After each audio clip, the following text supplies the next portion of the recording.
ketika sekolah itu sudah mengajukan pertanggungjawaban secara administrasi, bisa kita lihat, kemudian bukti fisiknya pun nantinya harus kita lihat juga. Nah, ini untuk meminimalis nantinya terjadi kesalahan-kesalahan atau maladministrasi.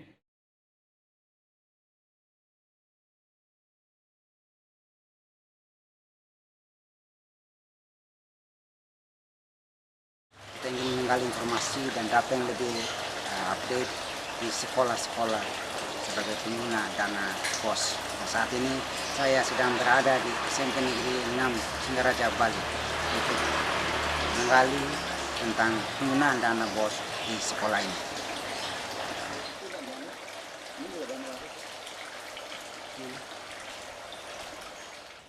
Sahabat Sinar Timur TV, hari ini saya sedang berada di SMP Negeri 6 Singaraja, Bali.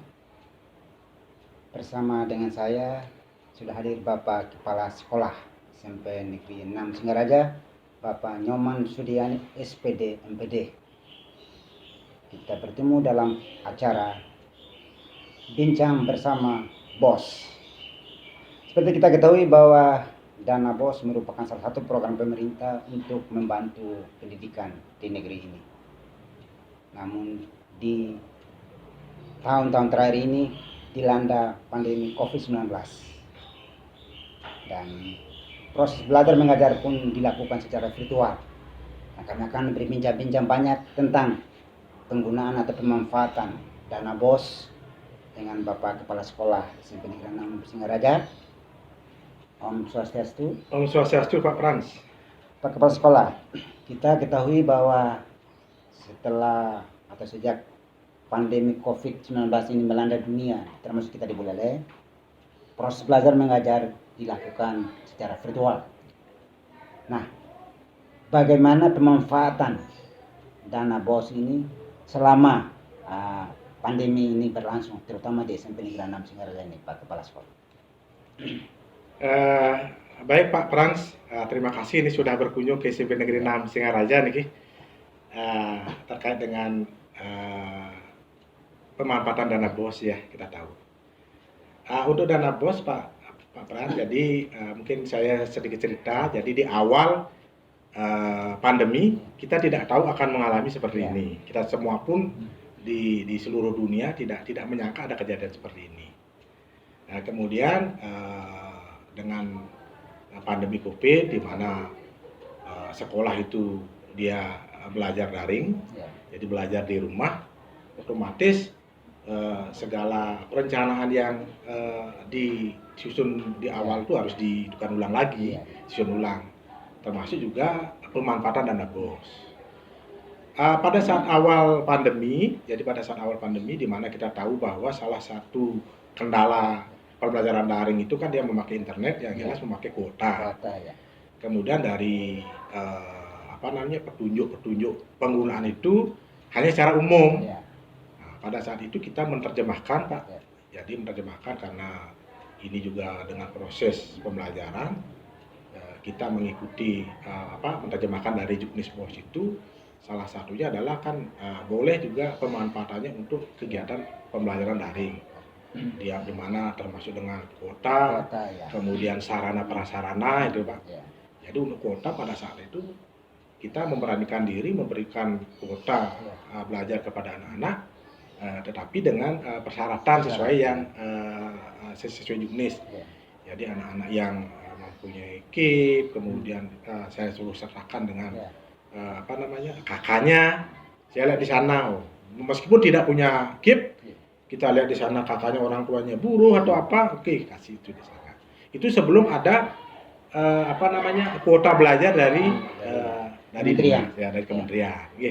Kemudian dengan terkait sarana prasarana, jadi kita siapkan alat-alat sarana prokes itu.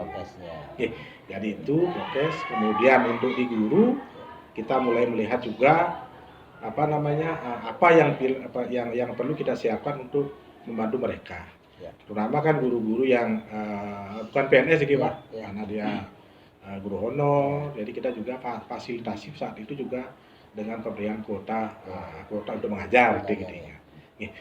tentunya juga kita berkoordinasi dengan manajer BOS kabupaten. Ya.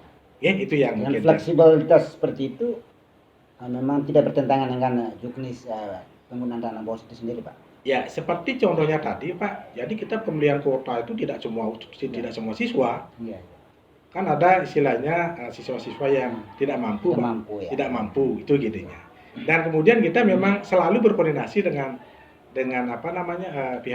pihak manajer BOS kabupaten apakah diperbolehkan ini.